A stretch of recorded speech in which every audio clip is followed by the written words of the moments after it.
Welcome back. We've got our cherries all finished and they're ready to frame now with a white background. But we have some options. In this lesson, I'll cover how to add a textured background to make the cherries pop. Then I'll show you how to protect a subject by masking and adding a background before you draw. We'll create depth using a more atmospheric background.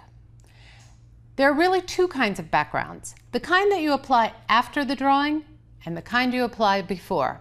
I'll show you how to do both. In this example, I enhanced the drawing of the pear by adding a background that looks like the blue sky. That one was drawn in afterwards. And on this particular piece, I was drawing a piece of paper stuck to a board and I wanted it to look 3D. So I drew in a background behind the paper to make it pop forward. The first thing we're going to need to do in order to make a background is choose the right colors to go with our cherries. So we'll go back to our color wheel. It'll really be helpful when we're trying to decide what to do. If you want a background to blend with your subject, you'll want to pick something analogous. So for the cherries, I might pick something in the oranges or yellows, but I'd really like these cherries to pop right off the page. So I'll take my red cherries with a little bit of orange in them and go right across the color wheel to the green blue. I'm going to make my mix in the green blues so that the cherries come forward and the background recedes. I'll start with a nice soft green blue, but it'll be boring if I have that as my only color. So I'll enliven it a little bit with a violet blue. We know that those are analogous, they'll be a good combination. I want to bring in a little bit of the color of my subject. I'm going to do that with this softer pink color. And then to pull it all together, I'll go to a darker green blue.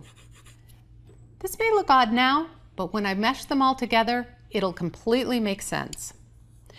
There's an order to how the pencil strokes go and how the colors go. Let me show you first, and then we'll work on the actual cherries. I'll start with a vertical pencil stroke. I'm not too worried about having the strokes right next to each other. I'd like a little bit of space here. This kind of background tends to end up looking like linen, and that's a look I really like. I'll move my pencil about 20 or 30 degrees and change to my second color, the violet blue, and I'll cover the whole background with that. The third color I'll pick up is my pink, and I'm sort of making an X. I'm moving the other direction at about 30 degrees. I'll finish this off going back to my original vertical with my darker blue pencil. The pink almost doesn't show, but you'll see that it'll relate the cherries to the background. Let's see what that looks like in practice. I've started making the vertical strokes with my first background color. You'll see that I've added a little bit of the cast shadow in a dark gray just to let me know where it's going to be. After we've made the background, I'll show you how to make a rich, dark, colorful shadow that you can really believe. So I'm going to take these vertical strokes over the whole of the background, one color at a time. It's much easier to get an even application to the background if we do it all in order, all at once, rather than little patches trying to knit them together. With the second color, I'm changing the angle that I draw, but this is an awkward angle for me to hold my hand, so I'll just turn the paper so that I can draw in straight lines again. I'll cover the whole background with this color. If I feel like I want a darker shade of my background, I can go over the whole thing again in order and darken it up. For the third color, I'll just switch the other direction. And again, I'm pulling my pencil through very quickly, one pencil stroke at a time, covering all of my background.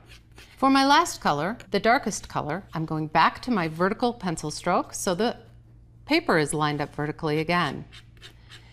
I'm not going to put much pressure on this pencil because I want that pigment, but I don't want a dark layer.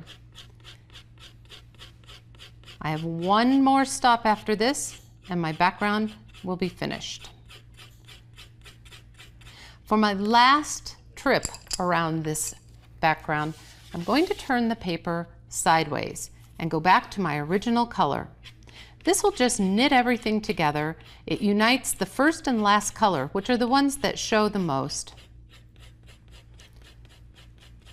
And I'll have a nice, clean background for my cherries. Though it looks like this might take a long time, you can see it's really pretty quick. I'm not going to use any solvent or any burnishing techniques. I want this texture to be different than the cherries, light and airy and open, almost like fabric. There, I've got a background. Now, let's add this other cast shadow. The little indication that I made with the gray pencil is great because I know where it will be.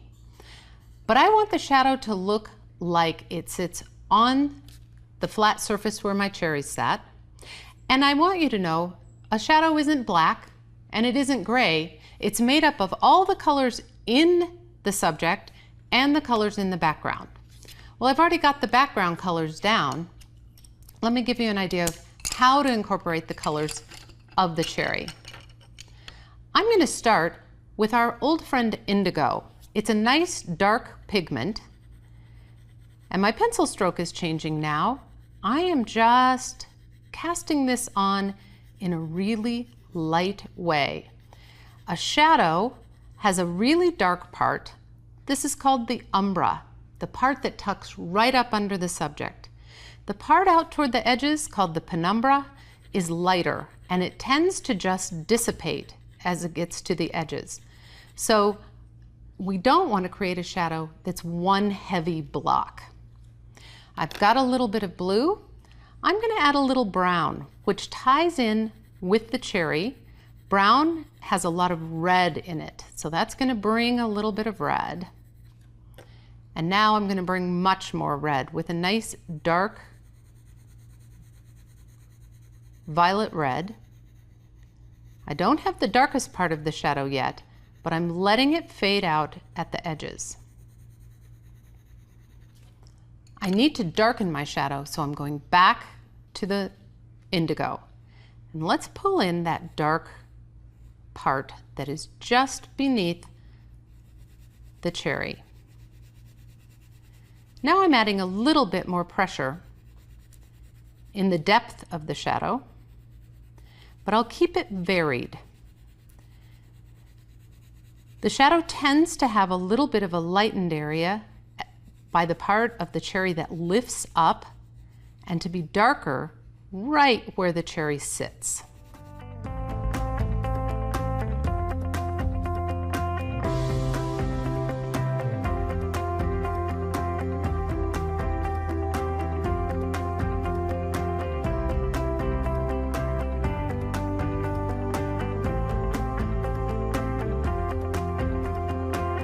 There we go. Now let's see what that will look like now. Ta-da! Finished cherries. I'd like to show you another kind of background you might make for your cherries or for any drawing.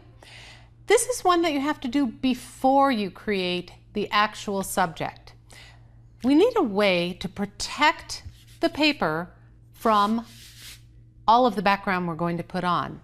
And how we do that is by masking. We can buy a masking film. It's called Frisket film, and it's pretty much like a contact paper. It has a sticky side and a paper side. It's kind of expensive, so let me show you how you could make your own. I use press and seal wrap that I have right in my kitchen cabinet. With a little piece of tracing paper and a sheet of press and seal, I just rub the press and seal right onto the trace, and it sticks really well. I pretty much have the same product that I paid a lot for in the art supply store. How to make this work? First, we need our line drawing. I'm going to have to draw this backwards so that when I peel apart my masking frisket, it sticks down in the right order. So I've held this up to the window and traced off my cherry on the back. I'll then place either my homemade masking paper or the one that I bought right over the cherry and draw on the paper side with a pencil. This is really easy. You can see right through it and you won't need your window for that. The next step is to cut that out. I've already started this one, so let me finish that up. It helps me to have really sharp little scissors to get around all these little twists and curves. I want a good, tight cut on this because this is going to be the model for my drawing. I peel that frisket off of the backing and stick it onto the paper. Voila! This is all masked and won't accept any color as I go. I've got two here that are done with the commercial frisket, and this one that looks a little bumpy is the one that I did with press and seal. Here's a little secret. The press and seal one actually sometimes works a little better. So let's start building our background. I've chosen similar colors that I did for the other background, some green blues and a violet blue. I'm going to take in some yellows and I'm going to make this like a sunrise kind of background with blue coming up from the bottom and yellow coming down from the top. Let's see how that looks. I'm going to hold the pencil a little different way. Instead of holding it to work with the point, I'm going to hold it like a violin bow and work more on the side. Working with horizontal strokes, I'm just going to loosely put in some background color. If you find that your frisket's peeling up, start on the frisket and work off to the sides. My goal is to have white paper at the end, but I'll show you how to fix up any little marks that got under the frisket. I'll flip the paper around and I'm going to go the opposite way. I'll start with my lightest yellow at the top. I've got a medium yellow to brighten that up just a little. And then I'm going to use my duller yellow, the ochre, to get right down into the blue. This will start to turn a little green, which is just fine because my cherries are red and that will give me that complementary color that I always like. So far, so good. It's time for the blending pen. I'm going to use the other end of the blending pen this time, the chisel, and make long, broad strokes across my blues. I'll have the opportunity to go back and add more blender or more pencil if I like. This will glide right over my mask, protecting the white paper unscathed by color or blender.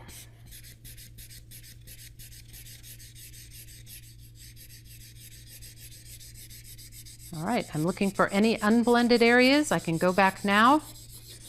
And then I'm actually going to work into my wet solvent to add a little bit more atmosphere to this background. I'll use my medium blue, and the solvent is slightly melting that. It'll add a little bit of texture to this background. And I'll carry it just a little further up. One more layer of solvent. You could keep going with lots of different colors. You could pick a completely different color combination. But we've got a little bit more of a painterly background now. And speaking of paint, with the same masking, we could achieve a similar background using watercolors on our paper or using watercolor pencils. When everything's in place, you'll want to be careful not to pierce the paper with your X-Acto, just to lift up the edge of your mask. Then when you peel it off, you have a perfect cherry shape. You don't even have to draw the outline.